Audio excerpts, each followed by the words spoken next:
اعوذ باللہ من الشیطان الرجیم بسم اللہ الرحمن الرحیم وَإِذِ اسْتَسْقَىٰ مُوسَىٰ لِقَوْمِهِ فَقُلْنَا اضْرِب بِّعَصَاكَ الْحَجَرَ فَانْفَجَرَتْ مِنْهُ اثْنَتَا عَشْرَةَ عَيْنًا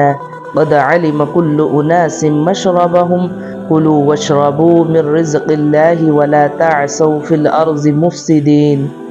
اور یاد کرو جب موسیٰ نے اپنی قوم کے لیے پانی طلب کیا تو ہم نے فرمایا کہ پتھر پر اپنا عصا مارو، تو فوراً اس میں سے 12 چشمے بہہ نکلے، اور ہر گروہ نے اپنے پانی پینے کی جگہ کو پہچان لیا، اور ہم نے فرمایا کہ اللہ کا رزق کھاؤ اور پیو، زمین میں فساد نہ پھیلاتے پھرو۔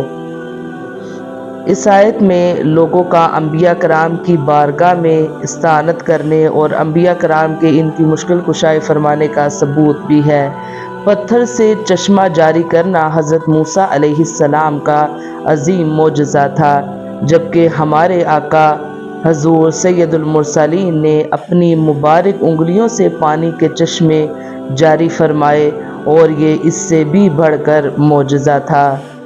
وَإِذْ قُلْتُمْ يَا مُوسَىٰ لَن نَّصْبِرَ عَلَىٰ طَعَامٍ وَاحِدٍ فَادْعُ لَنَا رَبَّكَ يُخْرِجْ لَنَا مِمَّا تُنبِتُ الْأَرْضُ مِن بَقْلِهَا وَقِثَّائِهَا وَفُومِهَا وَعَدَسِهَا وَبَصَلِهَا قَالَ أَتَسْتَبْدِلُونَ الَّذِي هُوَ أَدْنَىٰ بِالَّذِي هُوَ خَيْرٌ اهْبِطُوا مِصْرًا فَإِنَّ لَكُم مَّا سَأَلْتُمْ وَضُرِّبَتْ عَلَيْهِمُ الذِّلَّةُ وَالْمَسْكَنَةُ وَبَاءُوا بِغَضَبٍ مِّنَ اللَّهِ ذَلِكَ بِأَنَّهُمْ كَانُوا يَكْفُرُونَ بِآيَاتِ اللَّهِ وَيَقْتُلُونَ النَّبِيِّينَ بِغَيْرِ حَقٍّ ذَلِكَ بِمَا عَصَوا وَكَانُوا يَعْتَدُونَ۔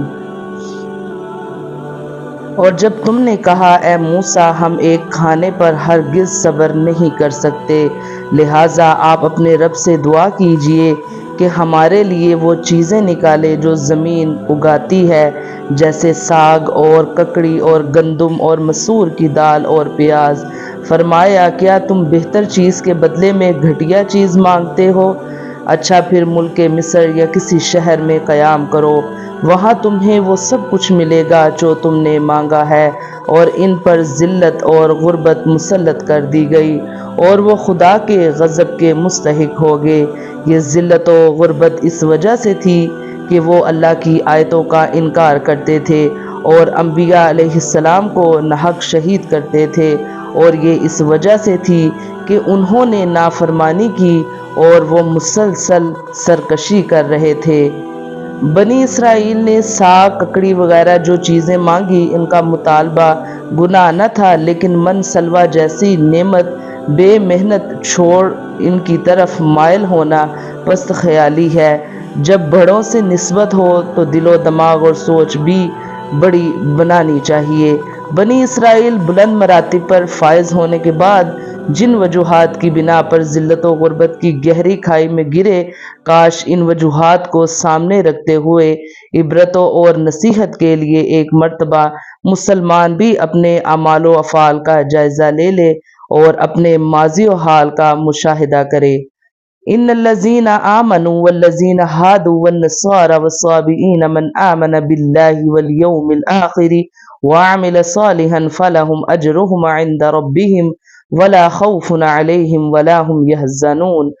بے شک ایمان والوں نیز یہودی اور عیسائیوں اور ستاروں کی پوجا کرنے والوں میں سے جو بھی سچے دل سے اللہ پر اور آخرت کے دن پر ایمان لے آئے اور نیک کام کرے تو ان کا ثواب ان کے رب کے پاس ہے، اور ان پر نہ کوئی خوف ہوگا اور نہ وہ غمگین ہوں گے۔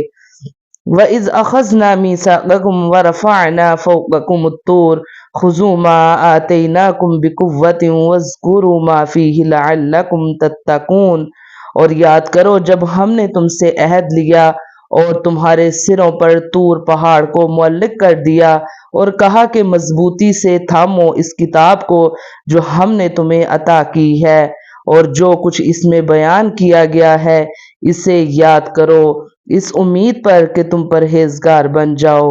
ثم تولیتم من بعد ذلك فلولا فضل اللہ علیکم ورحمتہ لکنتم من الخاسرین۔ اس کے بعد پھر تم نے روگردانی اختیار کی، تو اگر تم پر اللہ کا فضل اور اس کی رحمت نہ ہوتی تو تم نقصان اٹھانے والوں میں سے ہو جاتے۔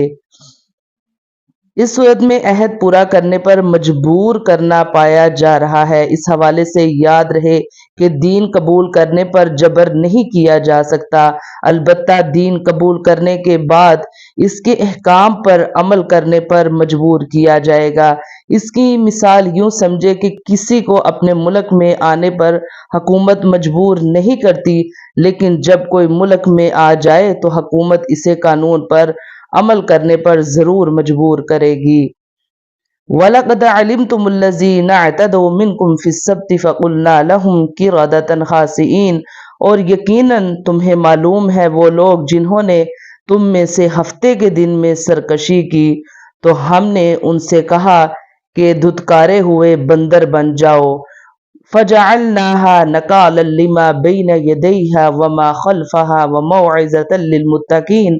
تو ہم نے یہ واقعہ اس وقت کے لوگوں اور ان کے بعد والوں کے لیے عبرت اور پرہیزگاروں کے لیے نصیحت بنا دیا۔